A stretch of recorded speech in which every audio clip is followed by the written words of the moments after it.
Yeah. For sure. Transitioning us, and we're on the screen.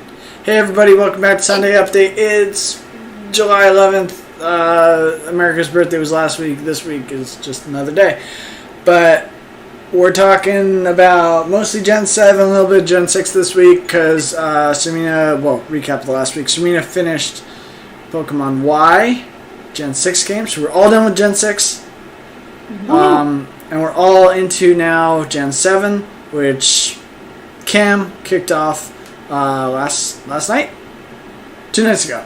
2 nights ago. Two nights ago, and continued very funny. Today. I'm zip-zapping my way through Pokemon Ultra Sun, and Sirmina is starting Pokemon Moon this week. Okay, now that everybody's got their bearings, maybe let's start off with the end of Gen 6, since chronologically that comes first. Is that chronological?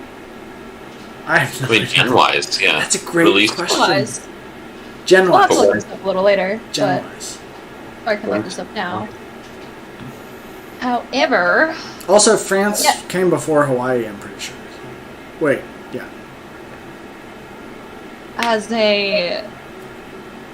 what do you mean France came before Hawaii? Well, I thought France kind of is over now, right? No more France? Like in Pokemon specific. Right, like in Pokemon. Okay. I was like, I don't know what we're talking about. Look, I don't know. No, I can't accept that France is still a real place. But anyway, with respect to France, the ending of Pokemon Y, what did you think? Okay, I have a couple of thoughts. One, I had no idea that the route to get to Victory Road was as short as it was. It was like, I can walk from the last city to the gates of Victory Road in 30 seconds. But I spent 30 minutes on the route because there was just a bunch of stuff to go find and go look for and blah blah blah and whatever was going on, and I didn't have to. I don't know if it really contributed too much to what I was doing, but it took me from... There were some items and stuff on the side, right? Yeah, there were some items, but then at the end I was so weirded out because, like Cam had pointed out, do vitamins just not work after a certain point? Because I tried to use what I had collected and nothing worked. Huh. I think vitamins raise, EV stats? Mm-hmm. And as soon as the EVs are raised to a certain level, and they raise, as you level up, then you can't use vitamins to raise the base levels. Yeah. So EVs raise as you battle? Yeah, because each Pokemon that you fight will give you a particular EV if you beat it. Yes. Or 2, or 3, depending on how strong. Or what Pokemon it is. Not necessarily what level, but just what it is. Like if you beat certain opponents, you get certain EVs. And you can get a certain amount of them total. And once you've gotten that total, then you don't get any more. So giving them the vitamin for that EV wouldn't affect. Yeah. That sounds right for how it's supposed to work. Pokemon, I think, has a very iceberg-y stat system. As in, it seems very simple on the surface. Have you ever seen the calculation for catch rate? It is absurd. I have. I actually... boom, explosion of a formula. I'm going to take a tiny detour for 2 minutes. When I used to teach my summer course it was actually mostly for students that were remediating Algebra 2, so if they'd failed the course, they had to retake it. And one of the things I often used was Pokemon, because there are so many functions in the game design that have all these different input variables and then the one output variable. But man, and also I usually had 2 or 3 students, and if one of them was interested in Pokemon, I was just okay, I'm going to give you the Pokemon version of these questions because might as well. But oh my god, nothing will humble a Pokemon fan more than asking them to actually do the math that's in the game. Because hot damn, it is complicated. I'm gonna look it up, but if you can find the equation and share it, while you look for the equation, I found someone put together a chronological timeline of the games. That'd be Not That's in what terrific. we're looking for. Yes. So, the beginning of the main timeline starts with red, blue, green, yellow, fire red, leaf green, let's go, ruby, sapphire, and emerald. Those all take place at the same time. Right, that's the Gen 1 games plus the remakes, which are just the same time as the Gen 1 games, plus the Gen 3 games in the Hoenn Right. region, right? Mm-hmm. Okay. So those are the beginning of the main timeline. 3 years later of the main timeline. Oh, and they used the gold opening with Ho-Oh. That's nice. What a throwback. Gold, silver, crystal, heart gold, soul silver, Yep. diamond, pearl, plat. Right, All take because place 3 years later. Gen 2 follows Gen 1 as Gen 4 follows Gen 3. Yeah. Yes. Oh, this actually gives, like, a bit more information. Like, a volcano erupts on Cinnabar Island between the beginning and 3 years later. That makes sense, right? Because isn't the Kanto region changed in some ways when you go back? Yeah, well, you don't get to see it, but yes, that is canon. Got it. And Cool. then, I mean, like, you guys, we haven't seen it when playing through Gen 2 because we didn't go into Kanto in Gen 2, but Yeah. I think it is one of the plot points referenced to in-game. But I can if I And- want to, because I have my save file still, so I can go back. You do. Exactly. So you can go and find and see what's going on in Cinnabar. people assume that black and white take place maybe 10 years after those ones. Mm-hmm. Checks out. And then black 2, white 2 are 2 years after that. So we're 15 years past Yeah. the main timeline. And then Matsumiya has confirmed that black 2, white 2 take place at the same time as X and Y. However, Ah, God. X and Y are on a different timeline than the main games, the main timeline. well, Because there's a mega timeline. there's a what? A mega timeline Because- where mega mega- evolution Mm. is involved. So Omega Ruby and Omega Sapphire are the beginning of the mega timeline, followed years later by X and Y.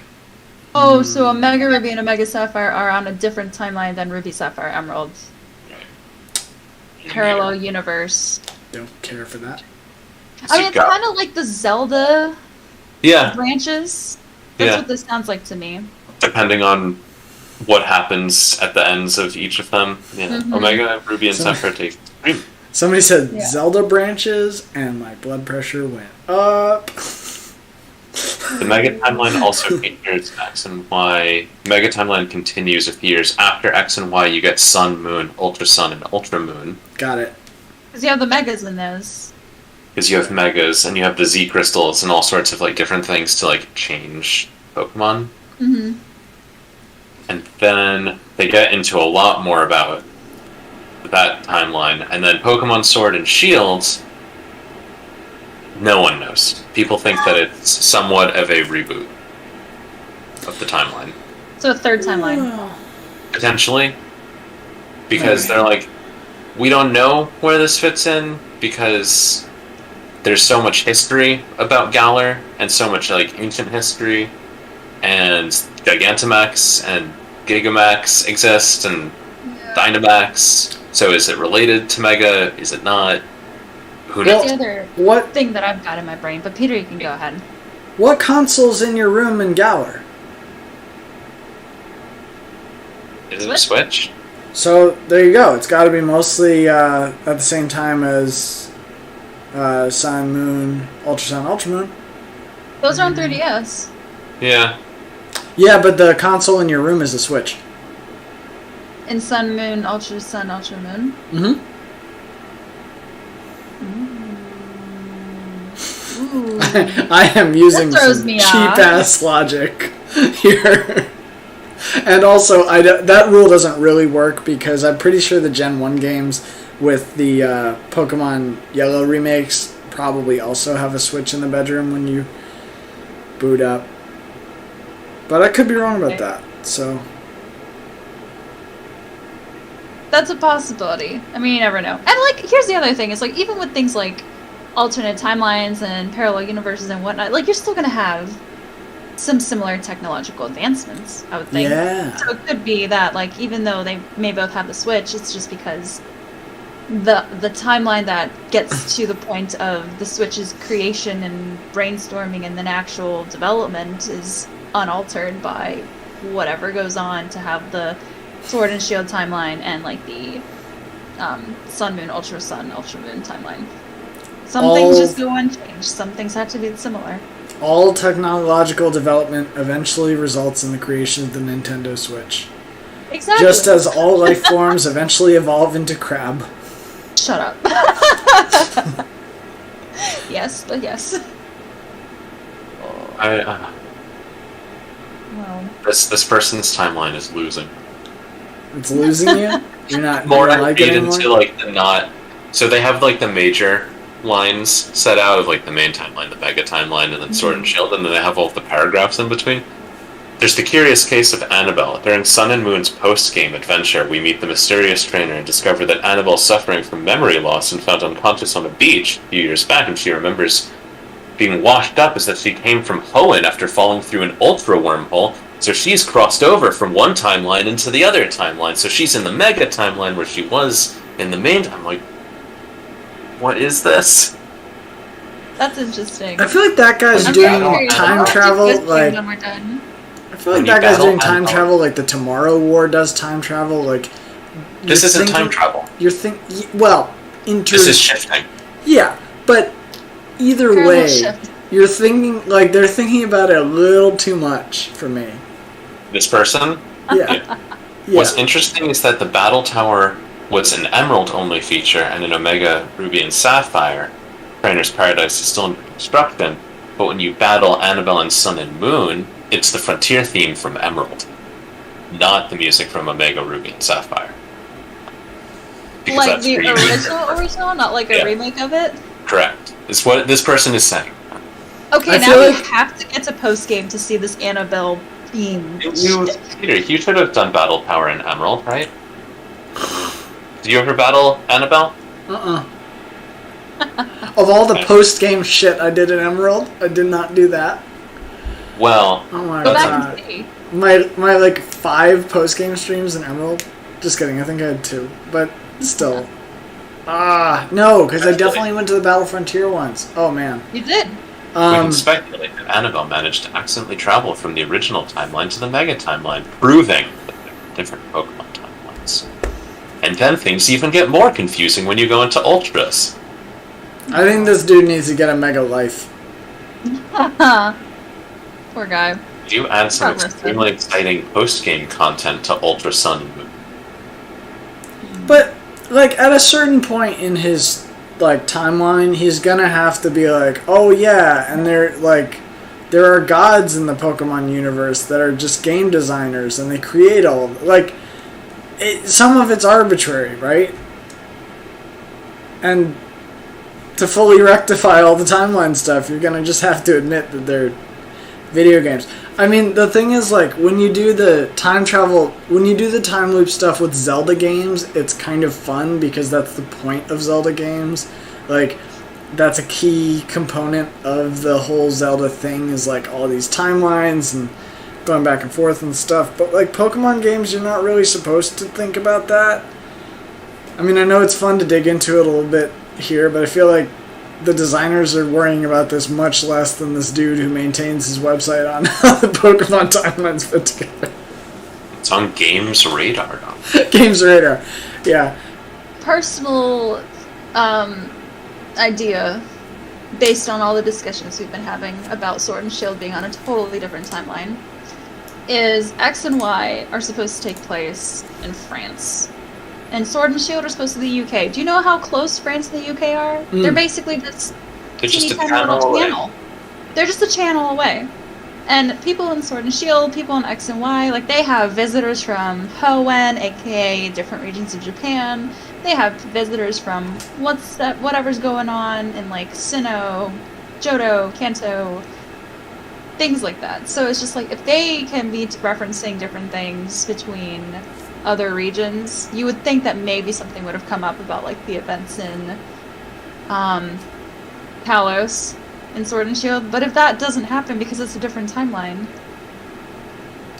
then either that or Sword and Shield are more modern than the other games by such a significant amount that you don't hear about the events that happened in those regions, which I kind of buy into because I feel like Sword and Shield, they have all this, like, I don't know, contemporary stuff. Like, the Pokemon matches are kind of like sports games, and they have these huge stadiums and all that jazz. Whereas a lot of the older games really feel like they are taking place, like, decades ago, at least. It's just interesting that, like, you don't get any kind of information when it's like literally it was just right there. It was a channel away. The events that were happening, and especially given where Geosenge, the town, it was like on the one of the westernmost cities in the region. And it was gonna unleash a blast that would have, fucking UK, yeah. You would have thought maybe something would happen. And plus also, like, the Kalos region was full of tourists that were like, I'm from Kanto, I'm from Hoenn, I'm from Johto. So it's like not only were, like, Kalos citizens involved in understanding of what's going on, but, like, a lot of the touristy areas, and Geosenge was, like, a kind of a touristy spot, too, from everywhere. So it's a story that would have spread. I can rectify this. Yeah. No, you never hear about Galar when you're in Kalos because of Brexit. Fair. I hate this. Fair. There's no tourists from Galar because they can't go.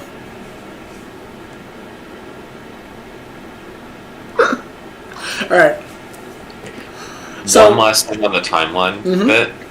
There's post-game stuff for Ultra Sun and Ultra Moon that... Not doing that. If you're not going to do it. Nope. Sirmina, do you think you'd do it? We'll see.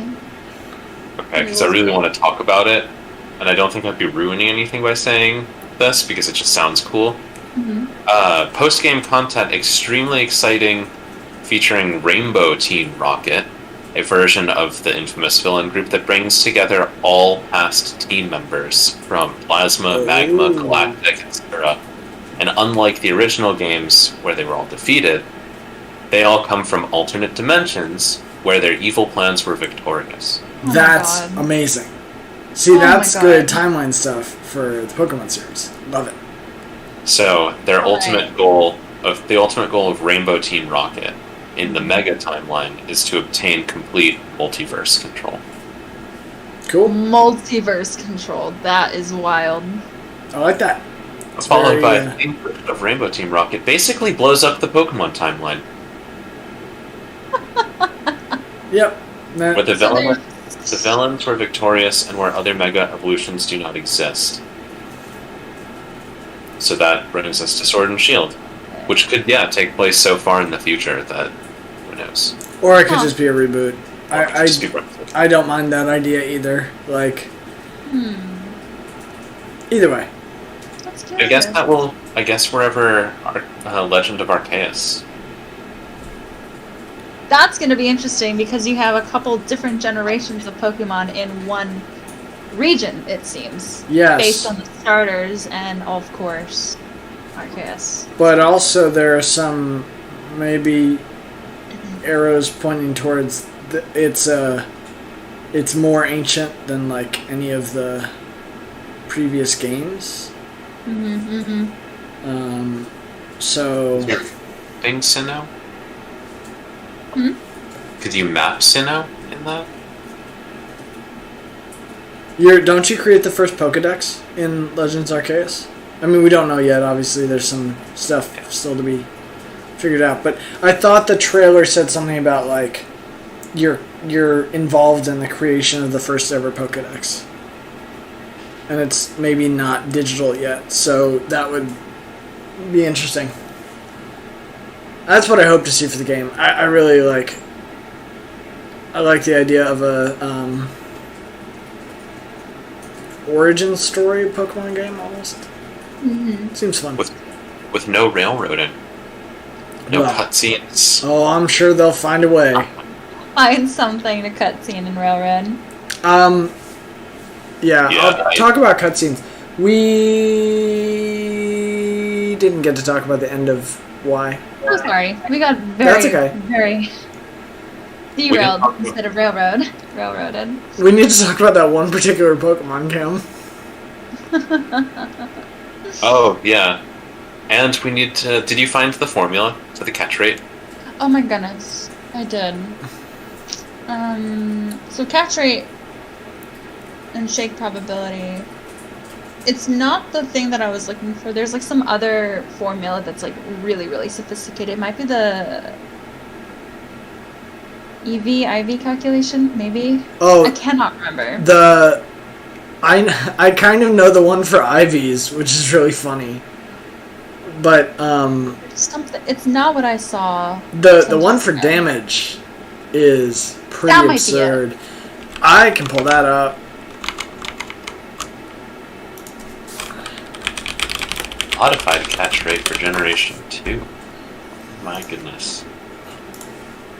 The shake probability is calculated as shown below. Yes, the damage one is ridiculously weird. Here, I've got it up. I'll share it. Hold on one sec. Okay. Everybody ready? Here we are, and let me full screen this. Okay, so maybe I can pin this. Beast Ball is 0.1%. Yeah. So this is the ridiculous formula.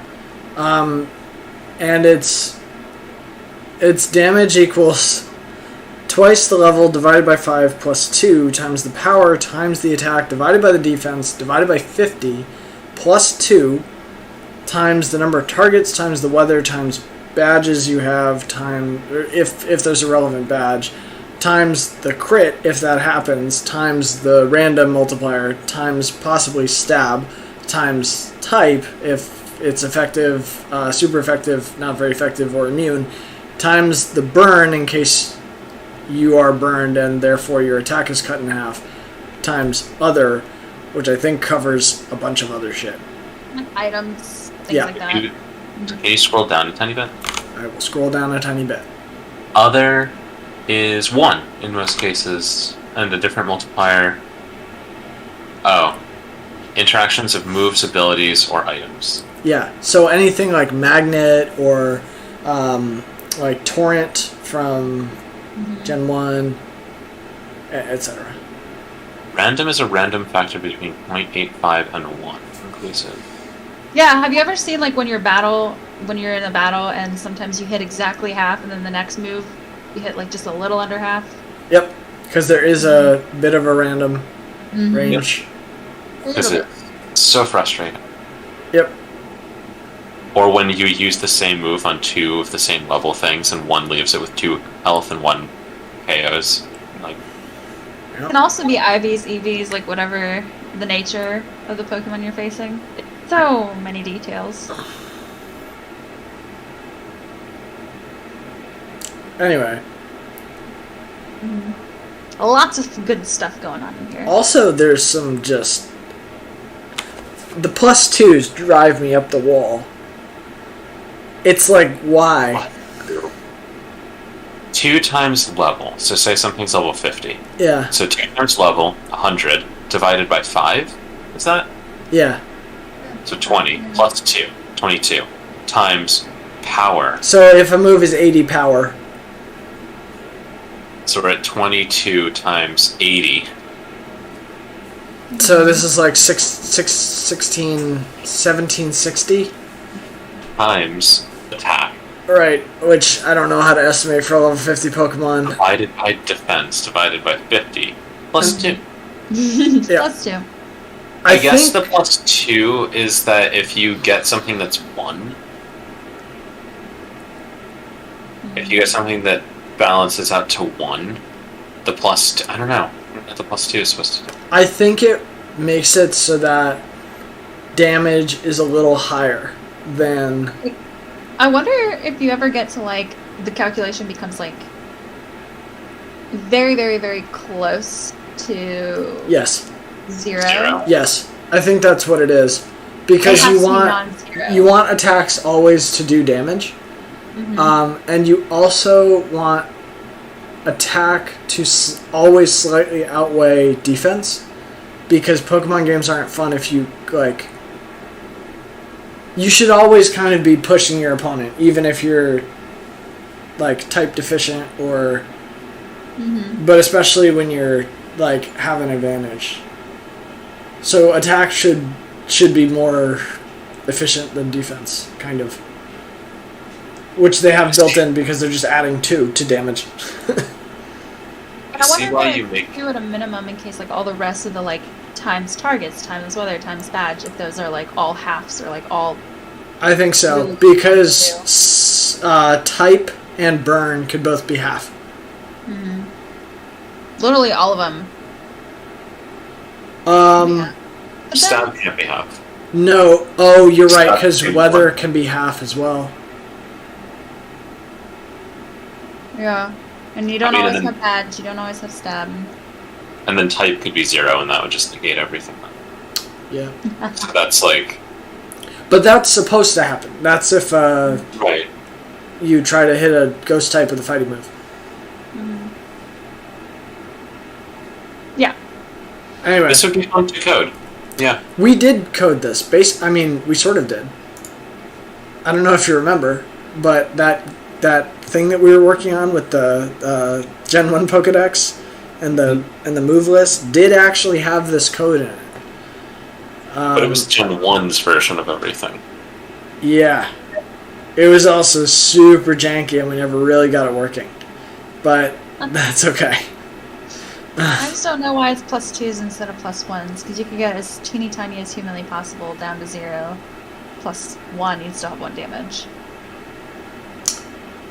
But I think you have to do +2 because if it multiplies by the half for burn. I don't It's know. 1. Yeah. Oh. And then if it multiplies again by the half for type and the half for rainy weather if you're sunny day if you're using a water move, you could potentially drop it to 0.25. Yeah. But does it round up after that? I think it's a ceiling function, but Yeah. I'm not entirely sure. So it Because should. But I don't think you can have it be 1 at the end. I don't know. I'll have to look at it. I have to think about why. But I think if you have it at 1 at the end, then when it... Yeah, I don't know. Speaking of why, though. Speaking of why. So you guys. two things I'm really interested. First, the water E4. Yeah. Oh, I just KO'd it. Like, I don't know what your problem was, Peter. You go back and watch it, though. I have not yet. That was my plan for tonight. I wanted to watch it. It was so bad. It was so rough. I'm so Oh my sorry. God. So first of all, a couple things I realized is that first of all, Ampharos, who's our fave, is slow as fuck. It's like the antithesis of all electric types is Ampharos. Yeah. Literally makes no sense. Very slow. I wanted to use a Gen 2 powerhouse, and he was the one that came to mind. But yeah, he's slow. So basically what happened is I had this ace in the hole, which was an electric type using an electric move on a water flying type, which I was like, this is going to work great, but of course he would get KO'd every time because of Earthquake. Yeah. So I then would go to... Cam, what was my move here? I would often go to Flygon because the Levitate to dodge Earthquake, but then the Ice Fang would be quad effective against the Ground Dragon. So Which we didn't... Yeah, you didn't know that it had Ice Fang when you threw Flygon Correct. in. Correct. I think you ended up going for... I would try to put Venusaur in because grass. And I don't remember what actually got... I think Venusaur was how I beat it in the end, wasn't it? because I got into that thing where I was cycling Toxic Venoshock. Yeah. Oh, that is beautiful, though. A beautiful combo. It was ugly. Even when I beat it, it was ugly. Like, I think one of the reasons why you were able to beat it, though, is because on the third attempt, Gyarados came in second and not third. yes. So I had everybody. Yeah. I had everybody at my lost disposal. anyone to Starmie. It's a Starmie who has the psychic move, who had always would KO Venusaur, because I kept forgetting that. And yeah. Psychic strong to poison is one of those ones that I always forget about, and utterly annihilates me every time because psychic moves are so strong. Psychic types tend to have such high special attack. Yeah. Yeah. And Starmie's fast. And Starmie is fast. Yeah. Water types in general are kind of fast, but which is weird to me always, but whatevs. Oh well. Yeah. Anyway. So the E4 and Champion were not that bad for me at all. The rest of the E4 was fine for me. Yeah. What are the types? Can we run through those again? It's there's water, steel, dragon, Fire. Yep. And then there was the grab bag champion. Right. Because it's not a particularly challenging E4, I thought. I mean, they throw steel at you, but if you have a fire type, you're good. Or water type also. There was a lot of good stuff in there. Is what? Against steel? I mean, not for super effective, but like, if you had... A lot of times when I think of steel, I immediately think of like a Steelix. And water resists steel. So, it helps. Or Probopass. I could just... I think I... Yep. I don't remember if I knocked it in with like Pangora's Hammer Arm or Surf, because steel types have great defense, but their special defense not good. Is minimal. I remember that from having Steelix. Yep. Like 200 defense and like 30 special defense. It's really bad. Yeah. So even if you land like a super effective or quadruple effective for something that could be like Rock Steel, for example, the defense could still keep it alive. Yeah. Yeah. And a lot of fighting moves are physical moves, right? Yeah. Exactly. Yeah. The champion was meh. I forgot who she was. I'm not even gonna lie to you. It was that, it's that actress you meet in the cafe like once. She said she met us twice. Yeah, you run into her again, right? And she's like, "Oh, who are you?" Yeah. I thought she was somebody more important to the storyline, because in all the past games, it has been somebody important. Like, I mean, Gen 1 is Gary, it's your rival, you know, that's the constant standard of just, like, doing that. Gen 2 is Lance. Who you work with. Who you work with. Take down Team Rocket. He kind of, like, leads the charge there a little bit, and you kind of finish it out with him. Gen 3 is either wait, who is Steven or Wally? It's Steven or Wally. Wallace. Wallace, right, because Wally's the kid. I forgot about that. Yeah. Steven is the one that works with you throughout the game, right? A little bit. And Wallace doesn't have as much of a role in the story because he's kind of... He did. You talked to him for the rock, right? He helps you figure out what's going on with the legendaries. Yeah, true. He has 3 because he was the Sutopolis gym leader for a while, and he held the Cave of Origin. Yeah. Under scrutiny and high guard and whatever's going on. And then Gen 4, Cynthia, very, very prominent in the fight against. Right. Cynthia. Oh, because you go and talk to her grandmother, and then you talk... Is that right? Okay. And she goes into the... Distortion World. Yes, Distortion World. Right. Right. Very involved. Yes. Okay. Yeah. Just all over the place. Gen 5, same thing. Well, You know? Gen 5 is kind of weird because you have the champion throughout, who's Alder, who's then replaced right at the end by N. But of Who in a course, sense is also more important to the storyline than Alder. yeah. So You Yeah. interact And then- with both of them a lot, though. you do. Yeah. Which is And kind then of cool. Iris, she was kind of there. I remember she was helping with some of the sewer stuff when we were in like Castalia, but that's about it. So it was kind of like a little drop off. Yeah.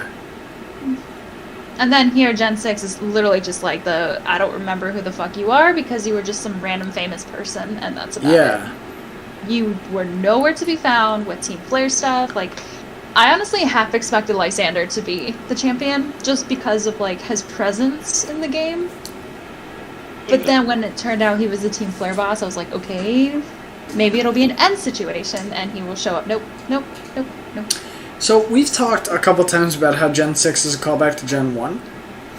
And I think that plays out a lot when it comes to the end of the game because Gen 7 happens. Or Gym 7 happens. Sorry, Gen 7. Gym 7 happens, and then you go in and you finish the plot. And it's very tidy, right? Like, you know, you done with this, Jim? You okay? You done with this, Jim? And then you go do the plot. And, like, the plot exists over here in this nice little cafe. And you go and you do it. And then you go back, and now you're done with the plot. And you go back to the gym challenge. And then you go to the Victory Road. And then you go to the Pokemon League. And you do the E4 and you do the Champion. And the E4 and Champion are completely unaffected by the plot. Yeah. They even make a joke about it. Like, one of them is like, oh, you beat that little Team Flare or whatever. Like, but now you're going to take on us.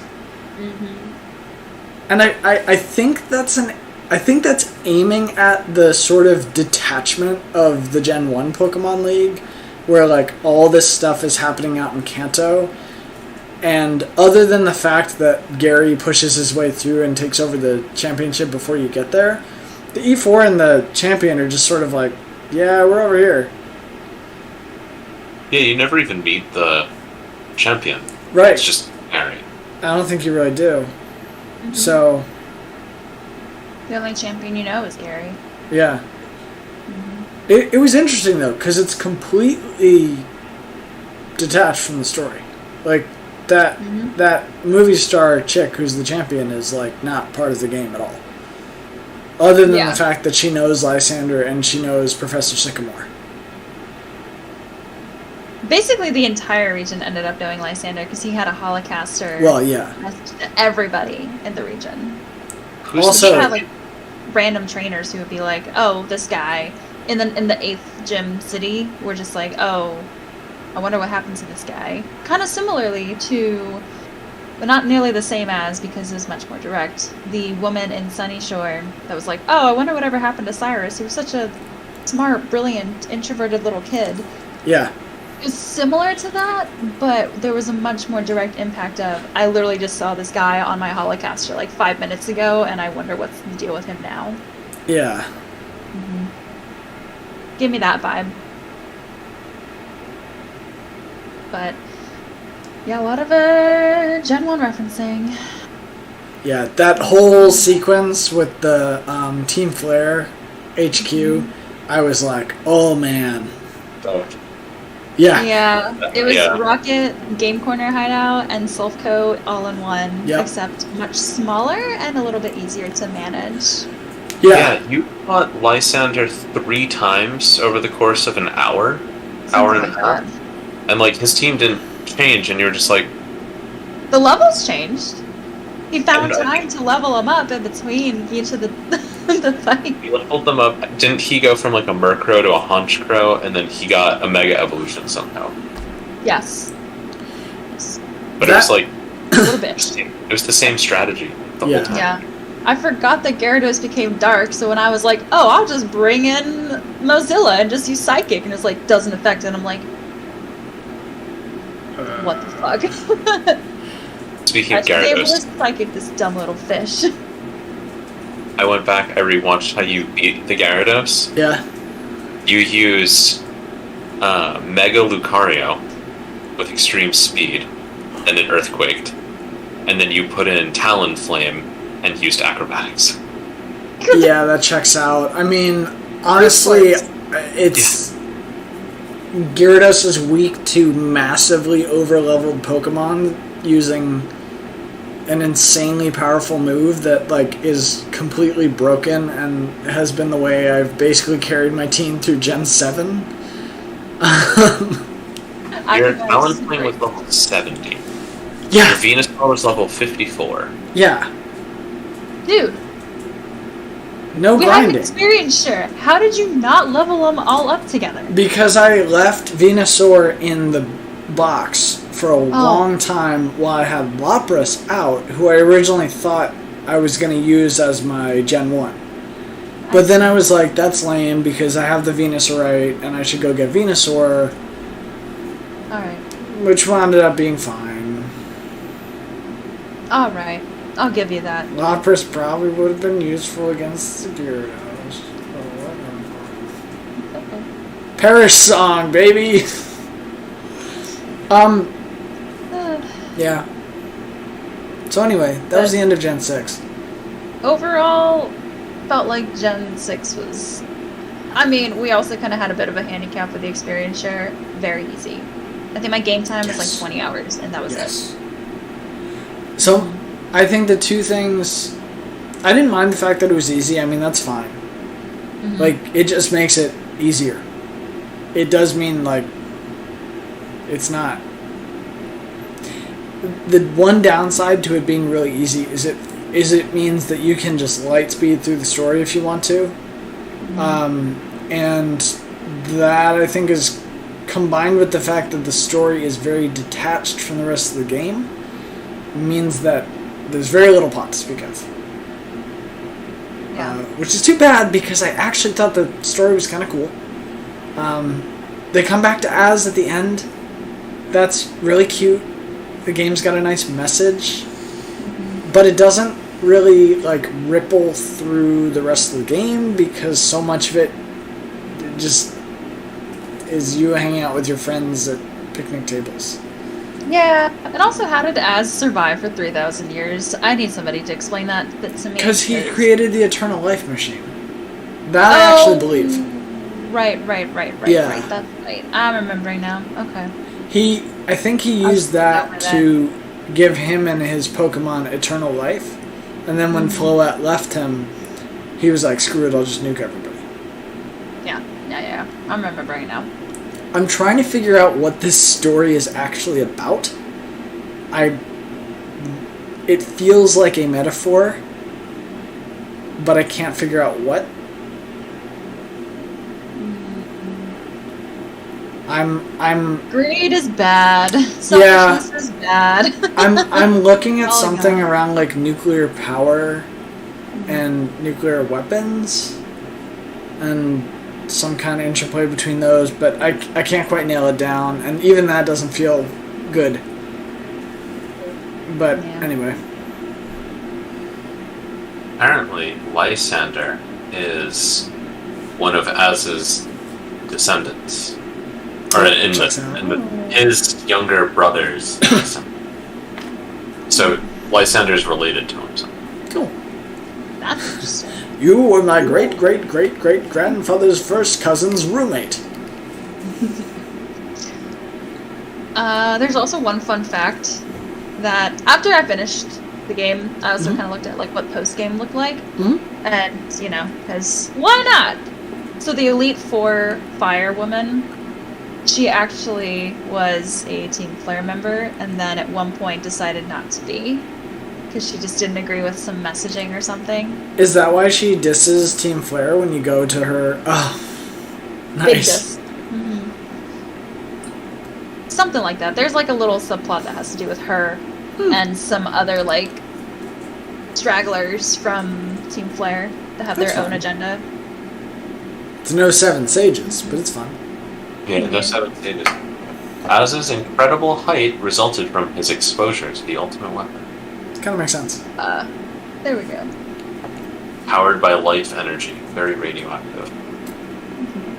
I also like the theory Get that any of that in the game. He's just normal adult height, and he looks so tall because most of the people you interact with are children and manlets. Everyone else is just really short. Yeah. Everyone else is a hobbit. Everybody else from Team Flare is just like, man, why did tall people get all the cool stuff? We want our own stuff. They locked up Az because he's the tallest. Well, you anyway, guys- that's Gen Y stuff. So I'm happy to pass the baton and have you guys talk Gen 7 stuff. Yeah, you guys want to go to Hawaii? Let's go to Hawaii. All right, cool. Well, it's, yeah. You actually go to Gen 7. Well, sort of. No, that's a bad way to put it. You go to Alola from Kanto. Mm-hmm. Which is weird to me because I've never heard of airplanes flying from Japan to Hawaii. Wait, what? Shut it down. Shut it down right now. Oh my god. Anyway, yeah. So Cam, what do you think of Sun so far? Live in infamy, Cam. Yeah, well, The day that you moved and flew from Kanto to Alola. Yeah. That's 1 year. That's one set of years that we know for a fact that these games do not take place. Yes. Because you definitely could not have done that. Jesus. You're like, I just flew from Japan. Somebody's like, you did what?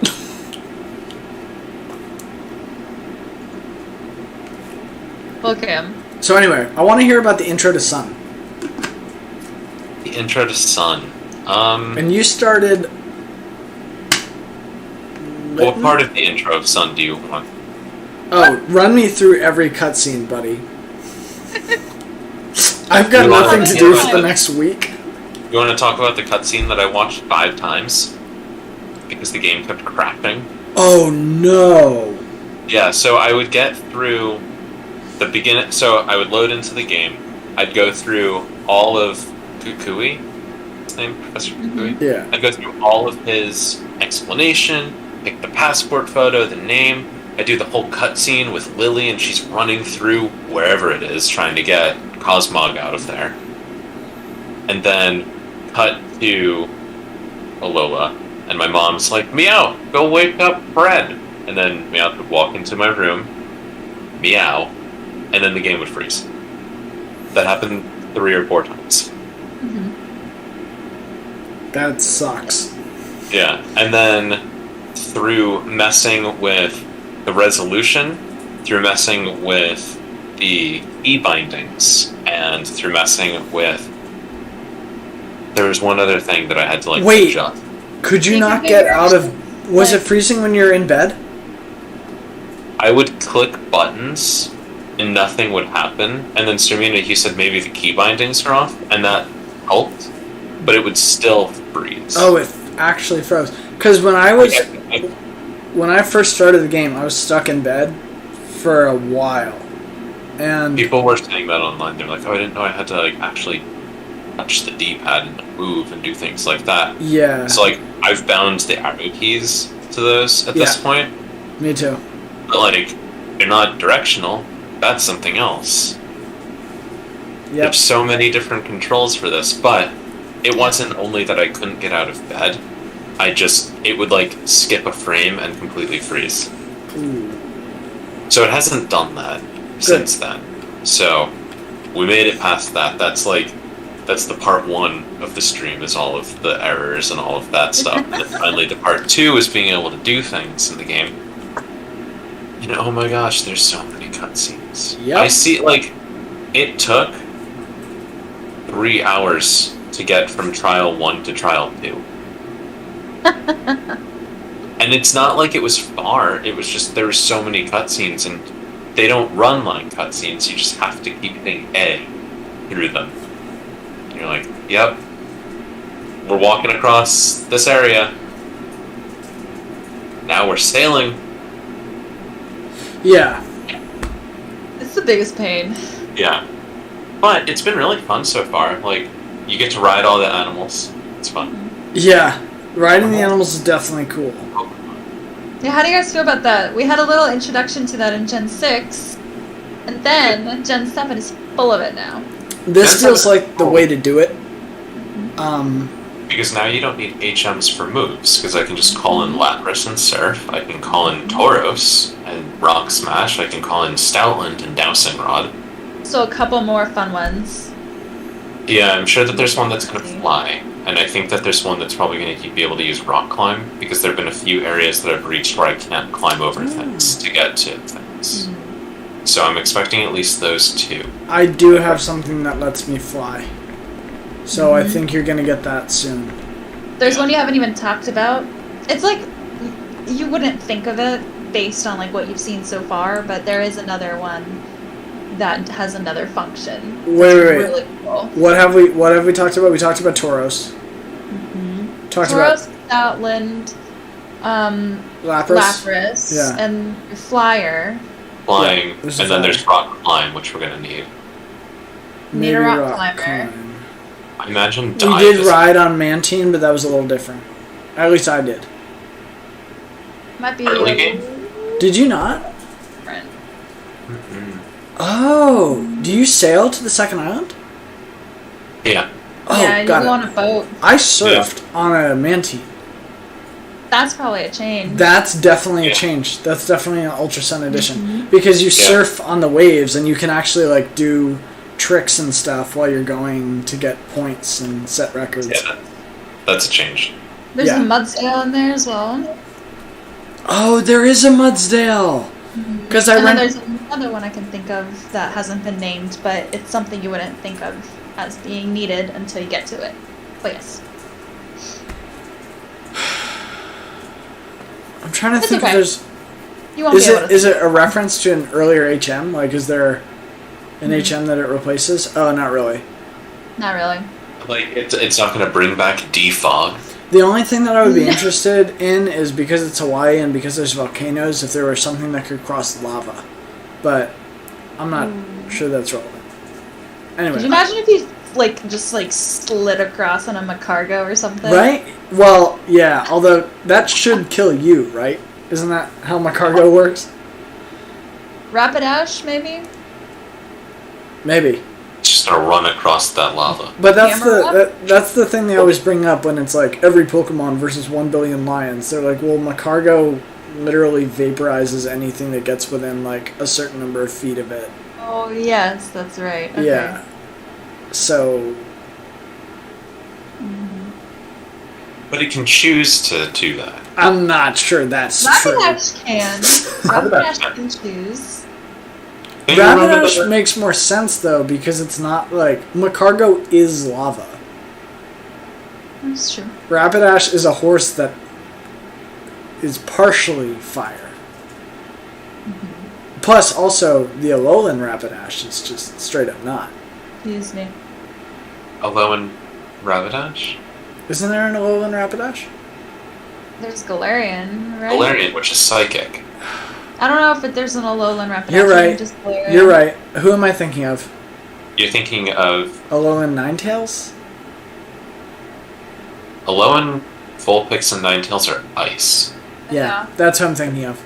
Okay. But But yeah, so the beginning of Sun's been fun, and I've decided to do a one Pokemon challenge. Woohoo! Because awesome. I've been wanting to for a while, and this seems like a great time to do it because I don't need HMs. True. That's actually a really good point. Yeah. So I just have to really carefully pick my moveset. I found out something interesting that Incineroar, the third evolution, can learn acrobatics. Honestly, Who'd have God. thought? honestly, at this point in my Pokemon career, I'm like, it doesn't matter what the Pokemon is, just teach it acrobatics. Yes. I have a fucking Charjabug that knows acrobatics. Acrobatics is fantastic. And that little mofo is just bouncing off people. The issue is that because it's my only Pokemon, I need it to hold items to do sea stuff. Yes. So acrobatics isn't going to be as helpful. No. And it would have been really nice if it hidden power moved, because you have already been told at this point what hidden power you have. If it was electric, man, that would have been so helpful. But it's like... If you had certain trials that had certain typings, you could take the crystal back. Yeah, because it's a TM, so it's teachable whenevs. Wait. Acrobatic? There's an acrobatics TM? Yeah. Where do you get it? Somewhere. It exists. I'm gonna the go. TM has existed. I'm gonna go get that. It existed in Gen 5, and it's actually continued to exist. I had it on Archeops, but he might have learned that. But acrobatics is a TM that you can learn. It is. Yeah. Yeah. I feel like acrobatics is the TM that Skyla gave out in Gen 5. Did she give out acrobatics, or did she give out aerial ace? She gives out aerial ace. She gave out acrobatics. We find aerial ace. Winona gives aerial ace. Yeah. How did they get acrobatics, location, sun, and moon, TM? Where is the TM acrobatics? Oh. Interesting. Okay. I could get the TM maybe now. It's on Malay. Gotta go back there. Right. It's in the optional 10-carat hill mini dungeon. Aww. I might go back. Optional dungeons. Love it. I might go back there. But yeah, so single Pokemon challenge. Incineroar is going to be Fire Dark. Yep. So I'm already preparing for my biggest weaknesses. What are your problems with Fire Dark? Water. Fighting. Ground. Fighting. Rock. Rock I can put in... I can put a fighting move on Incineroar. Bug. Like Red Break. Well, not Bug. Bug's No, okay. you're fine. Fire. No, water and Fairy. ground. Fairy? Water and ground, big ones. Yeah. Fairy's Water, ground, gonna and be fighting are the big ones. No, you're not. dark. And you deal damage to everyone with Dark and Fire. Like, there's no immunities to Dark or Fire. There's resistances, but not immune. Like, there's nobody's zero. So, you're okay. You're also not immune to anyone. Oh, no, you're immune to psychic damage, right? Psychic damage. That's actually kind of helpful. Yeah. I just wish that my hidden power had been electric, because that would have definitely covered water and flying. And there will be one, So I can't learn rock moves, or ice moves, or grass moves as Incineroar. Which makes me sad. There will be one trial, if yours are similar to mine, that you will have a very easy time with. Is there grass or bug trial? Because that would be cool. No. Cave trial, that would also be good. What'd you say? Or ghost trial would be cool. Ghost. There's a ghost trial. At least there's an Ultra Sun. And I just did the other day. It's really fun. Well, I can get Incineroar's special dark move. It has a unique dark move, maybe? Oh, it has like a signature move? Yeah, which also gives it its own signature Z crystal. Yeah. Oh, Narium. Yeah. Which only powers up the dark move. Decidui has that. It's a good thing. It's a ghost. Starters, then? I think they all do. Yeah. The Gotcha. water starter becomes fairy. Dude, I'm picking Rowlet then. It's go time. Popplio. Or shit. Possible. Yes, You get water fairy. Why? I was so convinced it was a water owl. That was where my brain went. But I know that's what you have, Peter, because you're the Decidueye. Decidui grass owl. learns Spirit Shackle, which is a ghost type move, and it upgrades to Sinister Arrow Raid when Decidueye is holding Deciduum Z. That's super cool. The ghost one. It's the warehouse, right? Or like the abandoned something Yep. or another. Okay, so it is gonna be the same. Yep. And it's really fun, and it references a very popular Pokemon without actually including that very popular Pokemon, which I really appreciated. Yes. And I think this is one of the better Pokemon designs from gens this late, personally. It's a really cool design. I think so.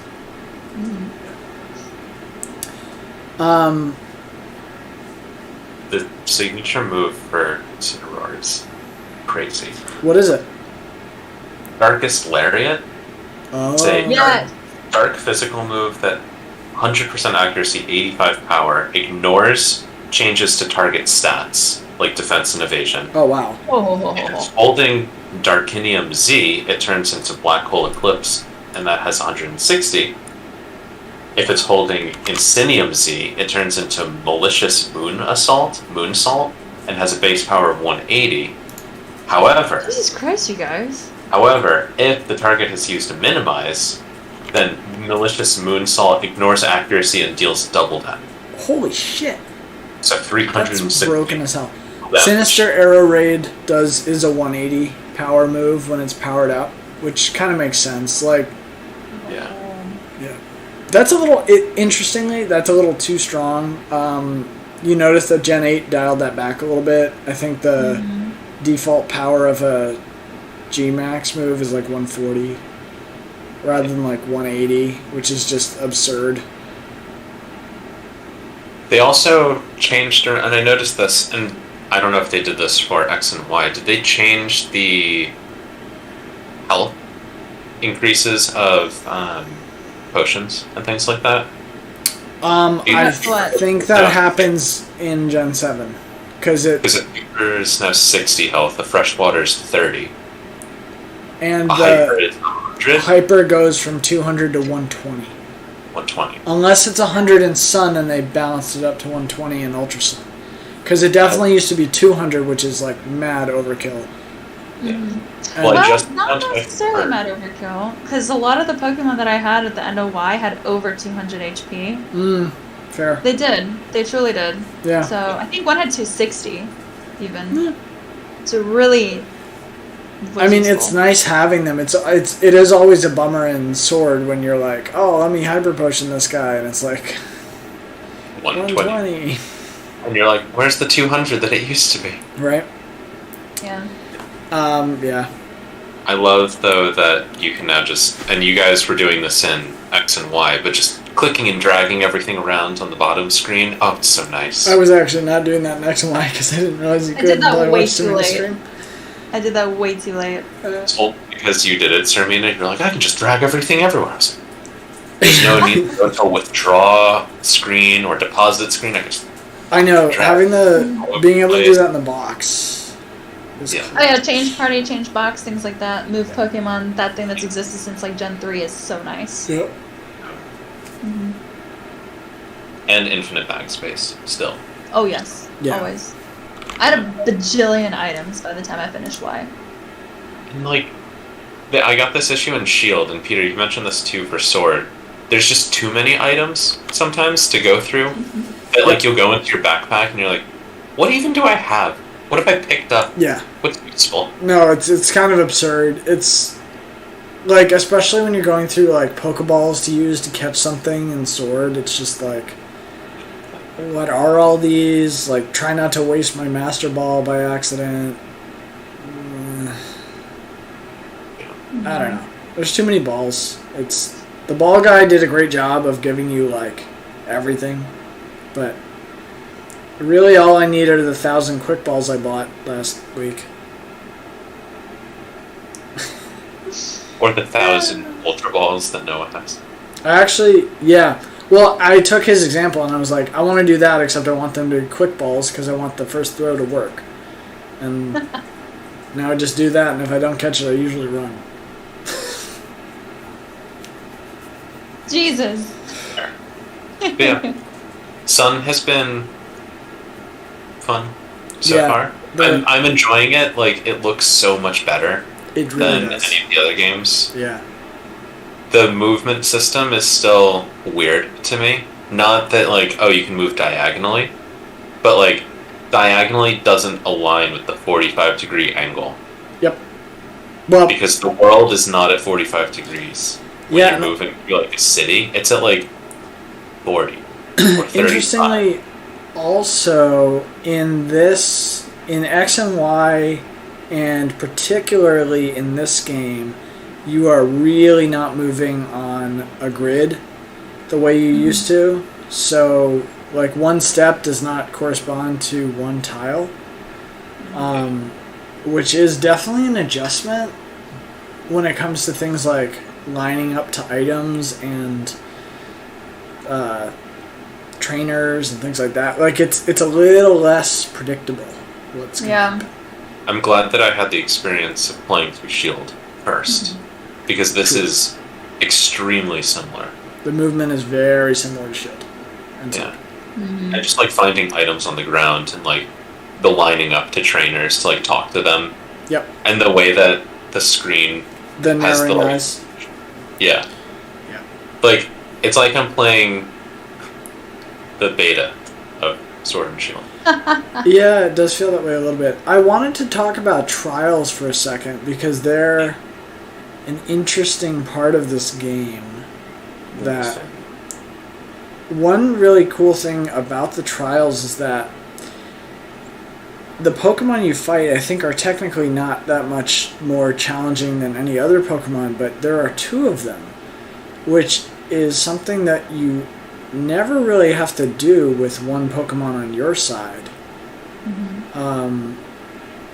And that poses some interesting challenges in battle. The calling for help and an ally appeared, that thing.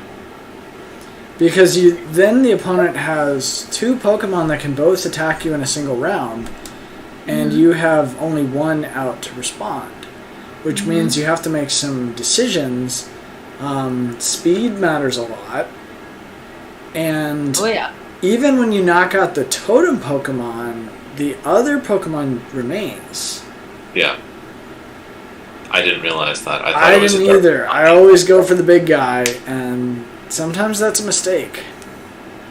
Yeah. It's I mean, it's that's- interesting. That feels like the typical strategies. Like, go for the heaviest hitter, and then knock out the little underlings. Right, but sometimes I don't know.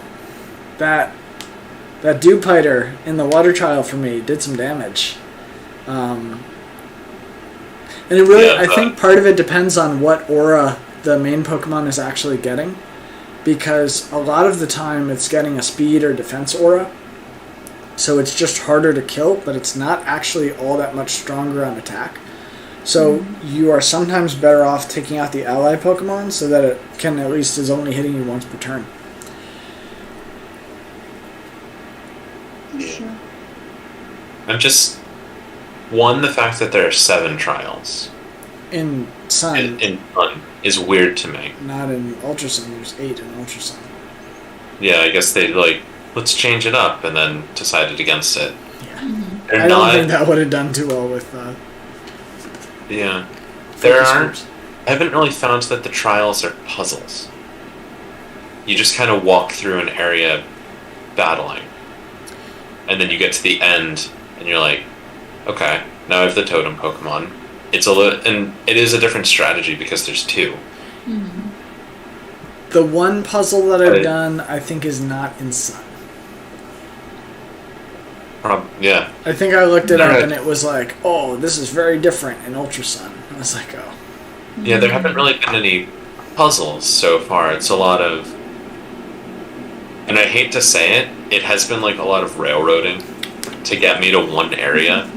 Because I'll be like walking around the island, and then someone is like, "Oh, my Stoutland is looking for hidden items. You can't come this way." And I'm like, "Well, then that leaves one route." Yes. So when the game suggested that I go do this trial first, that wasn't a suggested. Oh, that was the no. That This is was- the only way you can do this. Yeah. And Because you- Rotom helps with that. He points out where you're supposed to go next, and I appreciated that he reminded me when I loaded in today. He was like, "You're supposed to be looking for Lily on Route 3." Yeah, which yes, is on the one hand is nice. On the other hand is this, like, especially when I'm like, okay, I want to do this, like, the game has this silly thing that it wants me to do, and I don't want to just wander around because I forgot where the library was. So it's nice to have a flag on the library so I know to just go there. On the other hand, I'm kind of like, oh yeah, you're supposed to go to Route 10. I'm like, I know, he just said that. Like, I got it, bro. Yeah, the trial system is interesting. I do think it's fun because it's new and it's a way to play that I don't have like a ready to go plan for. Like, never fought 2 Pokemon at once with only one on my side. So, unless I was losing a doubles battle, but very badly. But it's kind of a new mechanic and that's fun. Yeah, calling in the allies is interesting. Yeah, It's a different take on swarms. very. Because they're also at your level. I mean, the swarm Pokemon are always at like half your level plus a couple, but these ones are. Well, I mean, yeah, these ones are set levels, so you can always grind and out-level them. But yeah, swarms are always barely hurt you because of how they're created. the Sun has been fun. Sun has been fun and different. And it still feels like a Pokemon game, and I'm still enjoying it. Team Skull is interesting. Team Skull is a really weird, yeah. It's like these wannabe gangsters walking around the island. I'm trying to figure out what their theme song is and what words it is. It's like Team Skull, we rule, something like that. Yeah. Let me see. Because they do a lot of rhyming in their speech, and then they also don't rhyme other times, which is hard to predict. Team Skull, get down, double dub up, just watch, do it, get down. Terrible. That's really bad. Double is actually dokuro, which is Japanese for skull. That's smart. Okay, that's pretty clever. Clever. So, I'll give him that. Team Skull, get down, dokuro. Skull. Yeah. Yeah. Skull. Just watch. Do it. I gotta say, the Team Skull bosses that you will, I think, encounter later, pretty strong. Cool teams. I've only met one non-grunt from Team Skull. Yeah. At this point, and even Team Skull's like, you're not even part of Team Skull. Is it the Type Null guy? Yeah. Yeah. I don't even know what Type Null is. You kind of get a bit of that after you beat Shield. Sword and Shield. How does Type Null work? I can't remember. Is it like Arceus that you give it a thing and it becomes that type? Maybe. Like a memory thing? Yeah, because I remember when they give it to you in Sword and Shield, You have to they're give like, it. here's the like 50,000 items that come with them. Like, great, that's space in my bag. There goes my backpack. Apparently type normal. Type null is type normal. But I think you can change the type by giving it a memory. I could be wrong about that, but I don't know. We'll have to look more into that. That guy is interesting. The siblings, who I think you run into later, are stronger. Because Type Null is really just kind of a tank. It doesn't do a whole lot, just kind of eats up a lot of damage, as normal types tend to do. Hashtag slacking. Not a weird design though. It's a very weird design. It's like, it's almost a synthetic design compared to just like a lot of everything else that is made to look very natural. Yeah. In a sense. Although In we are generation. going to come across some very weird designs in Gen 7 coming up, as I understand. There's some really interesting Pokemon in Alola, that I just Alola, yeah. Like it's fun in that sense. Is that like I don't know the Alolan Pokedex like Oh, at right. all, other It's not than Go. yeah, really, only yeah. what's been released in Go I recognize. So things like the Diglett, the Meowth, like Mm-hmm. about that, Both of who I have on my team, by the way. of course. Alolan Dugtrio and Alolan Persian at this point. Yeah, it's Right, so interesting to see new Pokemon that I don't know. Like even watching you guys play like X and Y, it's like I don't know what any like some of these things are. Yeah. Like they're just getting released in Go, and like that's how I kind of know. Yeah. So yeah, this is exciting. Well, that feels like not a bad place to stop, since we're all starting on this, at least starting on this Gen 7 journey this week. I will see where this week takes me. I have a plan written out in my calendar of what I want to get through this week, because I just finished the 6th trial on Friday. You are flying. Yeah, definitely. And it's hurting, Trial. man. Like, I've gotten whited out so many times because I am doing nothing but go to the next, like, opponent. Because it takes so long to get there. I know. Well, it does, but also, like, I'm just trying to finish this game. I did have to grind the other day. I picked up like 5 levels on Charjabug in the grass, and then I immediately just ran back to the skull person that I'd been fighting, and like barely made it through because of a speed contest that I now won. So yeah, if you want to see like really sloppy Pokemon like me just kind of flying by the seat of my pants with the team that I currently have because I'm not gonna take the time to go optimize it, check out some of my streams this coming week. But other than that, you have some other ones to look forward to, because Sirmina and Cam are going to be bringing some Sun and Moon to us this week. Yep. Sirmina, who's going to be taking the Moons all the way through with Moon this month and Ultra Moon next month. Cam, who's going to be in Gen 7 this month with Sun, and over in Gen 8 with me next month with Shield. So yeah, that's what you have to look forward to this week and for the next 2 months or so. Yeah. Unless you guys have clothing thoughts, I'm good to put Brandy on the screen. Good to go, dude. The only thing I want to say, Gen 8, a new type null surfaces in Galar created by Macrocosmos by utilizing research notes stolen from Alola. Cool. So they have to be in the same universe. They do have to be in the same universe. Unless they were wormholed. That's a plot point we can talk about next time. maybe, Hopefully. but that's interesting to note. Yeah, let's keep that one, because I think type null is interesting and we should talk about it. If you were able to tune in tonight, thanks so much. We always appreciate viewers. Any questions or whatever, we're pretty active in the Discord, which the link may or may not work, but feel free to comment and I'll help you out. And yeah, we'll be back next Sunday, or at least sometime next weekend.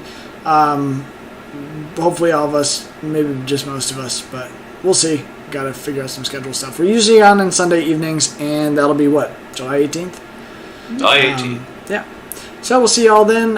Thanks for tuning into our update, and keep an eye on the channel for future streams. Thank Bye-bye. you. Once I find my OBS. There it is.